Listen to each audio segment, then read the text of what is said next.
Style widow wood. Kumbaga, yan o. Makikita mo naman yan. Yan o. Ginanyan mo, tapos nilista natin doon. Kung magpe-pair na yung mga kalapati, yan o. Ganyan magiging style yan. Pero kung gusto mo naman na gawin siyang pinaka-cage, ganyan magiging style yan. So, pakita ko.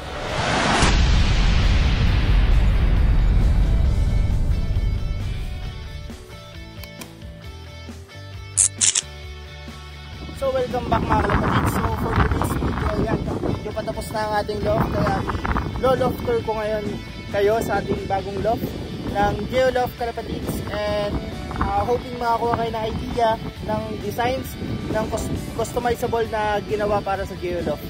So, halika kalapatids, samahan nyo ako. Good luck and happy flying. So, yan kalapatids. Time check natin. 6. Anong oras na ba? Basta 6 something na, 6:30 na siguro. Yung mga welder natin, si Paring Rex, ang welder natin sa ating loft. So update, wala pa tayong ibon. 0 out of 6 pa tayo ngayon. Kaya gawa na lang tayo ng ng loft natin. Papalitan na natin yung loft natin na isa. So yan, yung laki niya is 10 by 10. Tapos viewing na 2 feet. Parang crits. Yan.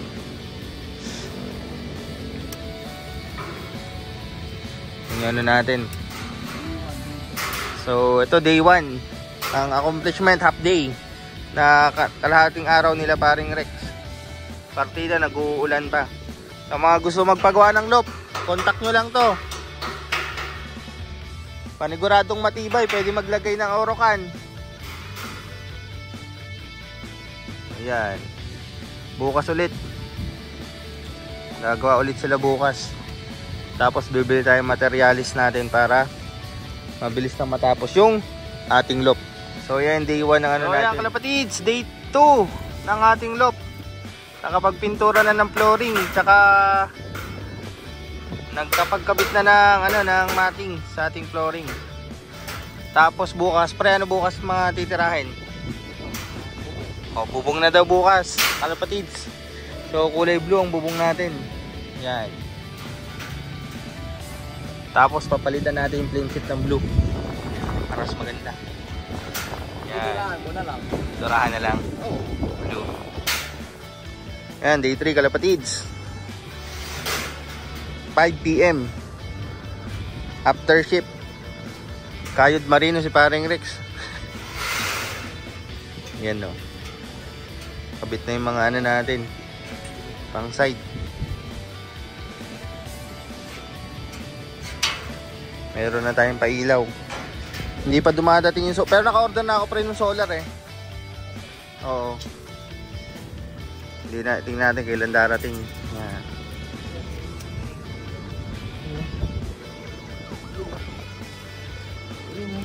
Flooring natin ano, overtime ayun na kalapatids.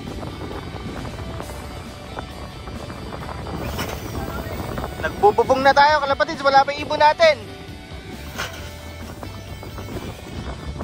Yan ang style ng bubong natin kalapatids. Wala pa hanggang ngayon, magkakatop na, lilima pala nagkaklak. Ito ang view dito sa taas. Kitang-kita yung mga baling sa sayaw dito. Palahin kayo tayo yun eh. Ha? Palahin tayo yan. Palahin tayo yun para laging badger no.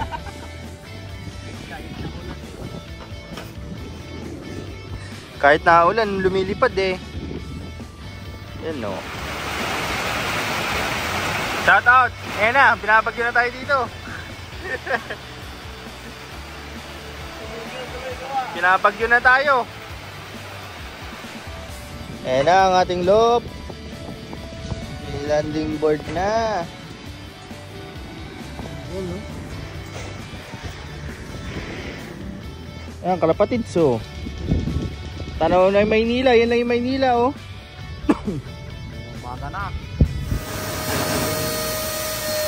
Pintura day.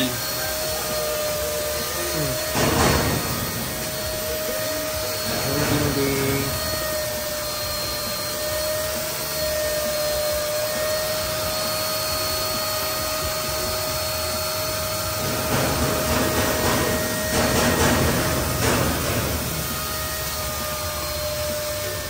Ayan na, nakita natin ang ating mga pang-south.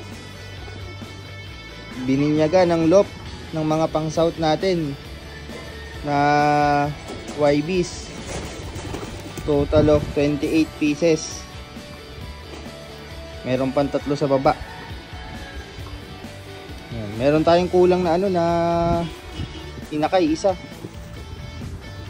Check nga natin. Capcom pa naman. Ayan, shoutout welding day ng ating mga pang B-perch tsaka pintura. Yan no. Yan no. Dito pintura si paring Matt. Ayan no. Pintura day. Lahat na, ulin. Message lang kayo sa gusto magpagawa. Yan mga kalapatids. Kahit brown out yan, nakapagkabit tayo ng ano nila, V-perch nila. So kailangan natin ulitin to. Yan. Pagkabit tayo ng V-perch mga kalapatids, dahil brown out, yan, patungan rin din na yan. Ano? Yan. Ito naman yung kabila. Yan. Yung solar natin. Mga ibon natin. Hindi pa kasi sila pwede dito sa loob kasi magulo pa. So yung apat na hindi pa nakakaakit lang. Meron pa rin tayo dito kalapatid sa taas. So yun lang. Good luck and happy flying everyone. Ayan kalapatid, so day 999,000. Ayan na kalapatid, nakikita nyo yung progress. Paring Mateo. Ayun no. Welding oh. Mga gusto magpa-welding dyan oh. PM nyo lang, paring Mateo. Ito ma'am. Ayan. Stop natin. Yan oh. Yan oh.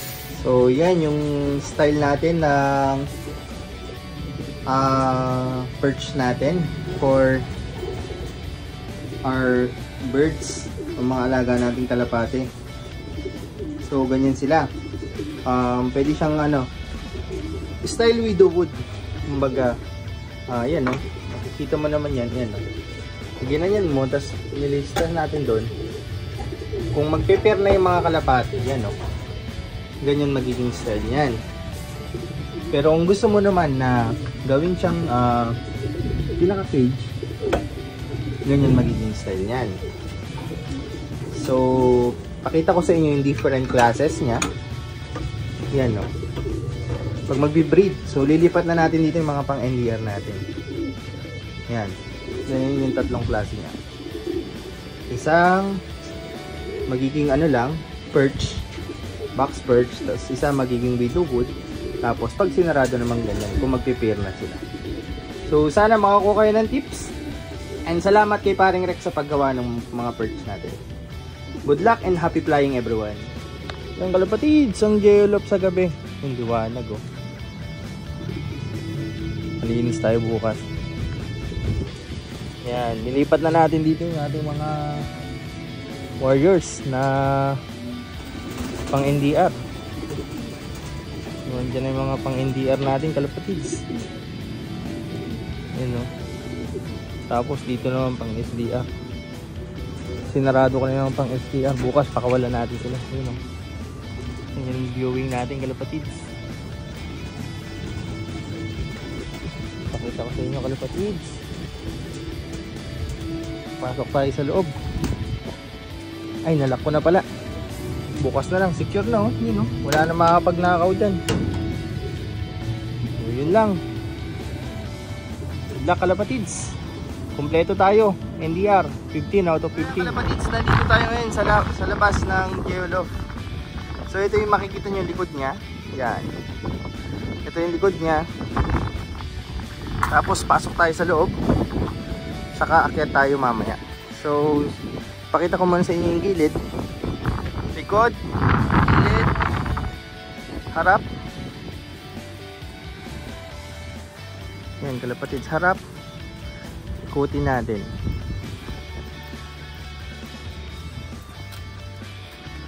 Gilid. Tapos pasukin natin ang Geolof kalapatids. So mamaya di-discuss ko sa inyo kung nakamagkano rin tayo dito sa ating loft. So pagpasok natin yan, meron tayong yung lock nya, yan. Ganyan yung lock nya. Pasok nyo, lock. Tapos yan makikita nyo. Ito yung loob nya. Yan kalapatids. Yan yung loob nya. Tapos yan. Ito pinturin to para dyan. So yan. Pwede natin open yan. Tapos ito din. Open natin. So yan ang bagong loft ng Geolof. Tapos ito rin. Ayan, open din yan. Naka ano kasi yung mga ibon natin yan. So ito nagawa rin tayo na ano. Para pa ano. Basta may sabol, dalawa yan. So naka open loft kasi tayo ngayon sa Geolof. So yan kalapatids. Yan, trapping. Tapos yan, explain ko sa inyo yan maya maya. Tapos halika sa taas naman tayo. Kung may nag-butterfly nga ba sa pinakawalan natin. So step lang tayo agad dito. Head lang tayo. Tapos makikita nyo. Ito yung pinaka-viewing ng kaya yung mga ano natin makasama. So yan kalapatids.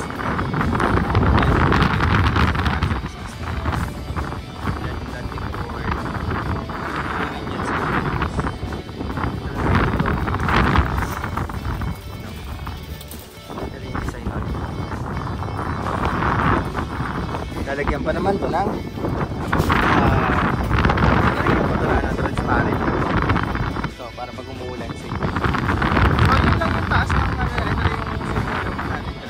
So, panoorin nyo yung mga susunod pa at detail regarding sa beavers, regarding sa para sa yung ano natin, yung viewing na to, para sa yung landing board, and para sa yung purpose ng ating mga ginawa para sa Geolof. So yun lang kalapatids, good luck and happy flying everyone.